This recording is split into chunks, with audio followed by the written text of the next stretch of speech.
आप देख रहे हैं इंडिया टाउन न्यूज, भारत की बात।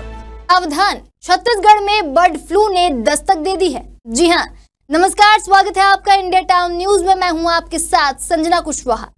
बर्ड फ्लू के इस दस्तक के बाद छत्तीसगढ़ के कुछ जिलों में मुर्गियों और अंडों की बिक्री पर रोक लगा दी गई है और इसके रोकथाम के लिए पूरा प्रशासन एक्टिव मोड में आ गया है।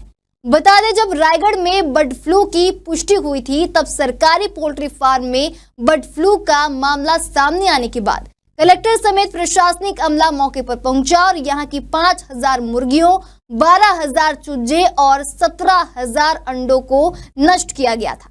तो आइए आपको भी बताते हैं कि छत्तीसगढ़ के किन किन जिलों में मुर्गियों और अंडों की बिक्री पर रोक लगाई गई है। देखिए हमारी खास रिपोर्ट सिर्फ हमारे साथ।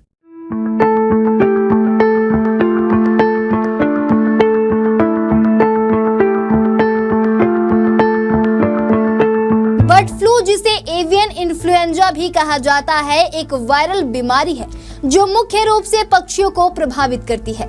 यह H5N1 वायरस के कारण फैलता है और पोल्ट्री पक्षियों में बहुत तेजी से संक्रमण फैलाने की क्षमता रखता है।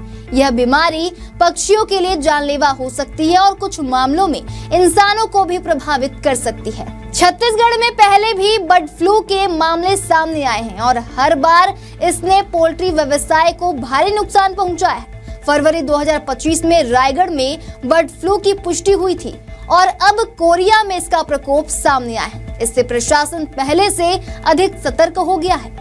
कोरिया जिले में बर्ड फ्लू के मामले की पुष्टि होने के बाद आसपास के जिलों में भी सतर्कता बढ़ा दी गई है। प्रशासन ने सरगुजा और रायगढ़ जिलों में भी एहतियात के तौर पर कदम उठाए।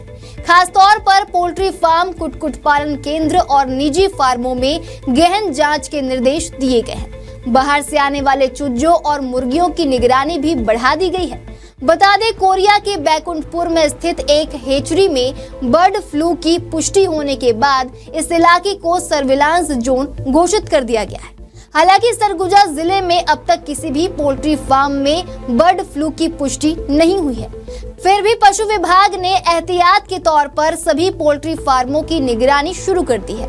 तो वहीं रायगढ़ जिले में प्रशासन ने बर्ड फ्लू के खतरे को देखते हुए सतर्कता और बढ़ा दी है। पशु चिकित्सा विभाग ने पोल्ट्री फार्म संचालकों को सख्त निर्देश जारी किए हैं कि कोरिया जिले से किसी भी पोल्ट्री सामग्री को जिले में न लाया जाए। रायगढ़ में इस साल फरवरी 2025 में भी बर्ड फ्लू के मामले सामने आए थे। इसके बाद प्रशासन ने लगातार निगरानी बनाए रखी है। अब तक 3 सैंपल जांच के लिए भेजे गए हैं और सभी की रिपोर्ट नेगेटिव आई है। अंतिम सैंपल 15 अप्रैल 2025 को भेजा जाएगा, जिसके बाद ही सामान्य गतिविधियों की अनुमति दी जाएगी। पशु चिकित्सा विभाग ने बर्ड फ्लू को लेकर एक एडवाइजरी भी जारी की है, जिसमें बताया गया है कि यह पक्षियों के लिए एक संक्रामक और घातक रोग है।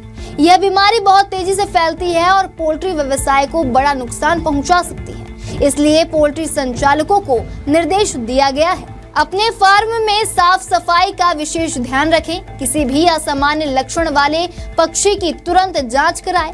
बाहरी स्रोतों से चूजे, अंडे, मांस या अन्य पोल्ट्री उत्पाद ना खरीदें। किसी भी संदिग्ध गतिविधि की सूचना तुरंत पशु चिकित्सा विभाग को दें। बता दें, कोरिया और रायगढ़ जैसे जिलों में पोल्ट्री व्यवसाय स्थानीय अर्थव्यवस्था का एक महत्वपूर्ण हिस्सा है। बर्ड फ्लू के प्रकोप से न केवल पक्षियों की मौत होती है, बल्कि बाजार में पोल्ट्री उत्पादों की मांग भी कम हो जाती है। रायगढ़ प्रशासन द्वारा कोरिया जिले से पोल्ट्री सामग्री पर पूरी तरह रोक लगाने का फैसला इसी दिशा में उठाया गया कदम है। पोल्ट्री संचालकों को भी सलाह दी गई है कि वे किसी भी संदिग्ध गतिविधि की सूचना तुरंत संबंधित विभाग को दें। तो वहीं प्रशासन द्वारा जारी निर्देशों के तहत डोर टू डोर सर्वे किया जा रहा है। पोल्ट्री फार्मों और सरकारी कुक्कुट पालन केंद्रों से सैंपल एकत्र किए जा रहे हैं। बाहर से आने वाले पोल्ट्री उत्पादों पर नजर रखी जा रही है। यदि किसी भी इलाके में बर्ड फ्लू के लक्षण मिलते हैं तो उसे तुरंत सर्विलांस जोन घोषित कर दिया जाएगा। फिलहाल अभी के लिए इतना ही।